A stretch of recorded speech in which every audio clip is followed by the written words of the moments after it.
Ariel Dove coming at you live from the Hustles Corner, New York City, saying thank you for joining us today.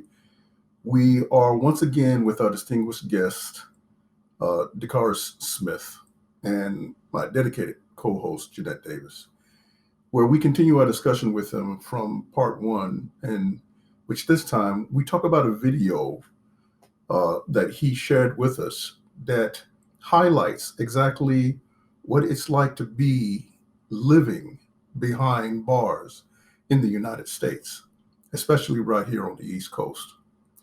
So stay tuned, check it out, tell us what you think. Thank you so much for joining us and enjoy the show.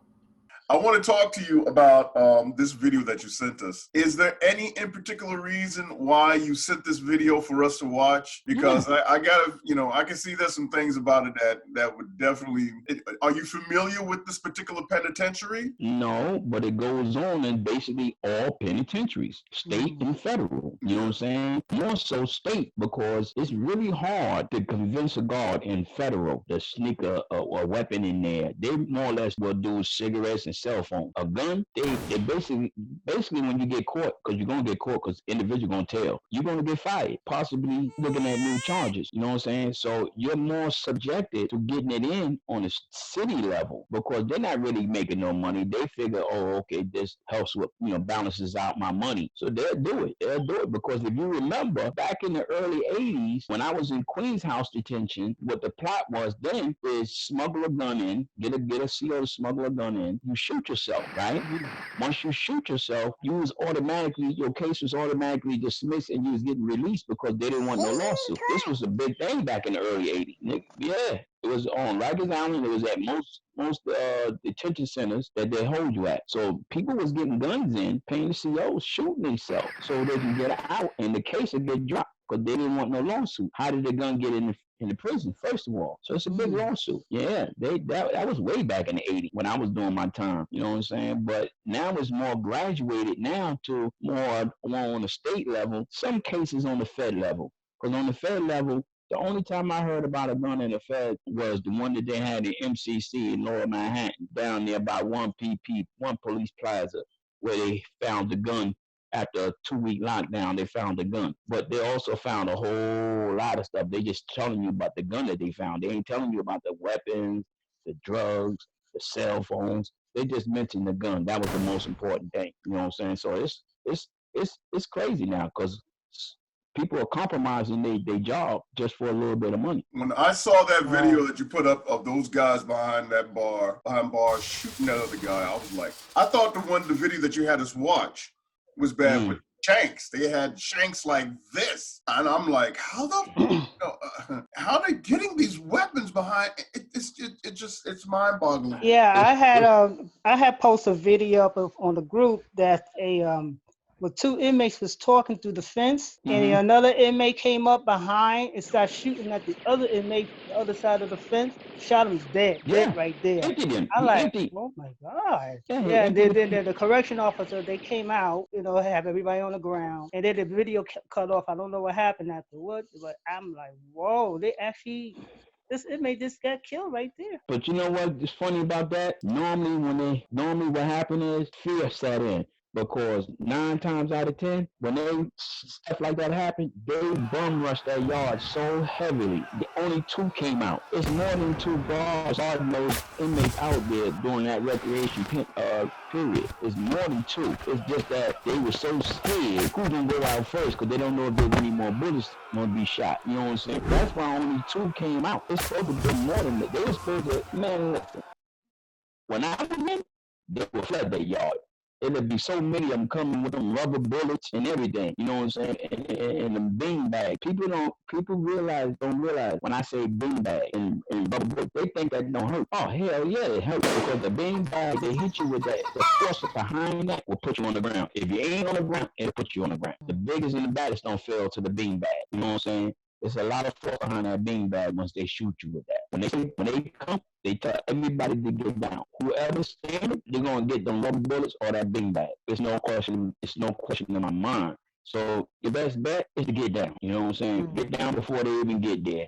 You could be laid down, face down in the dirt, ants crawling on you and everything. We could be in that yard for an hour and a half. just laying there and can't get up until they get this thing under control. Imagine how you just imagine that feeling, laying in the dirt, ants crawling on you. Man, get out of here, man. But what you gonna do? You gonna get up? Nah, cause you're gonna get shot. You know what I'm saying? You're gonna get shot. So you just have to deal with it. That's the everyday life of being incarcerated. It's the same as out here. It's just that in there is more restricted. You know what I'm saying? But it's crazy because if you watch that video, that thing was orchestrated just right. You know what I'm saying? That they came out, they knew who the target was. You know what I'm saying? And dude went, he got so close up on him. There's no chance in hell that he survived that because he emptied. If it was 6 bullets in that gun, he emptied all 6 in that kid. There's no chance he coming back from that. Well, what happened is this: the dude shot him. He might have a life sentence already. Okay, what you gonna do to me? I got life already. You gonna give me another life sentence? Because they're gonna take him to court. Now, if they had the death penalty, then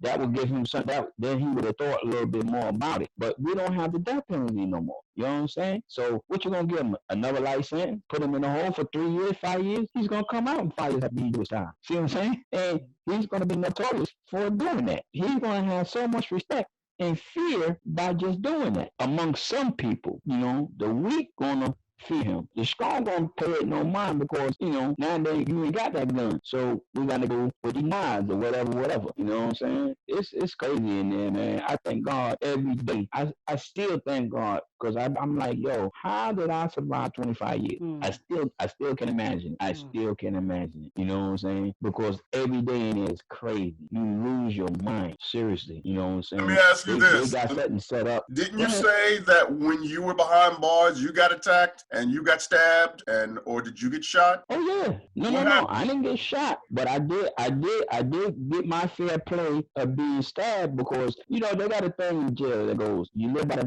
the knife, you die by the knife. You know what I'm saying? Everybody in prison got one. Everybody. If you ain't got one, friend got one. So if you are a type of person that running around and your repetition of stabbing people and everybody knows, hey, come on. At some point in time, throughout that day, it might not be a back prison. You might have to stab the dude 2 years ago and go to another prison and don't realize he did, but he feeding you and he make his move. So I had my fair share, believe me, and it wasn't nice. Believe me, it wasn't nice. The closest one I came to that probably would have been detrimental to me was when I was in Atlanta Penitentiary. When I told you I was coming from the yard and I was going back in the block up into my tier, which is 3rd floor. So you got to go up the stairway. When I made it around the first landing, on my way to the second landing, I seen dude creeping in on the stairway, and I knew what it was because I was beefing with him because my friend gave him some money to get some dope in there, and they set him up with a phone, and he got locked up and obviously got transferred out to prison. So they thought that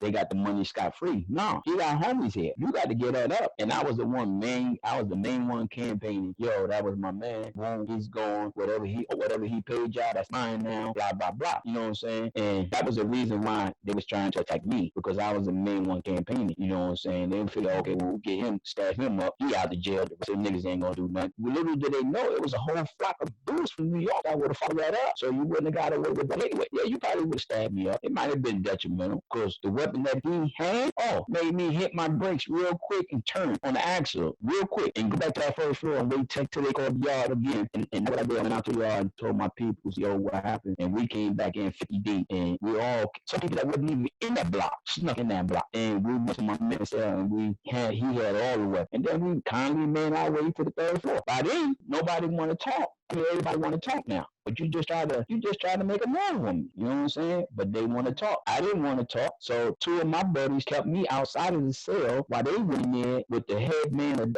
Atlanta crew, and our voice from New York went in there and they talked. I'm like, come on, really? And they came out. They said, look, they got 2 choices: we could dead this, or you and him can go in there one-on-one and just fight it out. And I'm like, okay, what, with the knife? They like, yeah. So now, when you go and talk about going one-on-one in the cell with somebody, you talking about an 8x10 cell. It's not a lot of room. When you got 2 bunks, a sink, a toilet, and 2 set of locks, it's not a lot of room. So I had to weigh my options on that. So we just bet it, you know what I'm saying? Now, mind you, I had to live on that 3rd tier that them dudes lived on. But about 2 weeks later, I transferred down to the 2nd floor because I didn't feel safe. Even though I had dudes on that floor with me from New York, I still didn't feel safe. So I moved down to the 2nd tier. That's close as I came to actually to a fatality that in my experience in all those years, because it was always me, you know. But you live by the knife, you die by the knife. That's the code. Don't expect to keep stabbing people and not to get stabbed. Because if I take off my shirt, there's so many stab wounds on me. It's ridiculous. You know what I'm saying?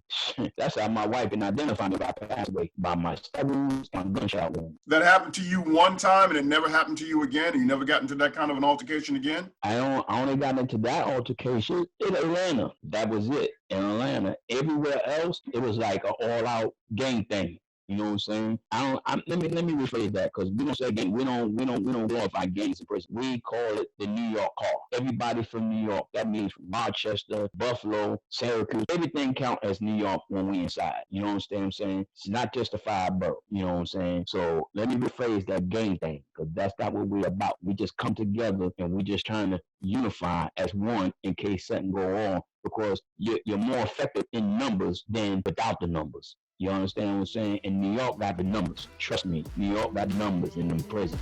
This concludes this session of the Hustler's Corner in New York City. If you are a person that's incarcerated and you have books that you'd like to get out and you want to share your story, come share your story on the Hustler's Corner in New York City Tales from the Pit series. If you are a person who has been wrongfully convicted of a crime that you did not commit and you want to share your story, come share your story on the Hustler's Corner in New York City Victims of the System series. If you are a person who has been self-reformed, active in the community, came out of a past nefarious life to a more positive one, and you want to share your story, come share your story on the Hustler's Corner in New York City Legends of the Hood series. If you are a Black business owner and you want to share your story of how you got your business off the ground and how you faced many challenges to succeed, come share your story on the Hustler's Corner New York City Black Business Movement series. If you are a musician or an artist or a vocalist or a rapper, hip hop artist, and you want to share your story about your career and how you have grown it into success, come share your story on the Hustler's Corner New York City On the Grind series. And if you are a woman who has been through traumatic times in her life only to overcome them, come share your story on the Hustler's Corner New York City Lipstick Stories series. And if you're enjoying the show, please help us grow. Show your love. Like, share, leave a comment, and most of all, subscribe. Thank you for joining us. Looking forward to seeing you again. This is Perry Eldell from the Hustler's Corner, New York City. Peace.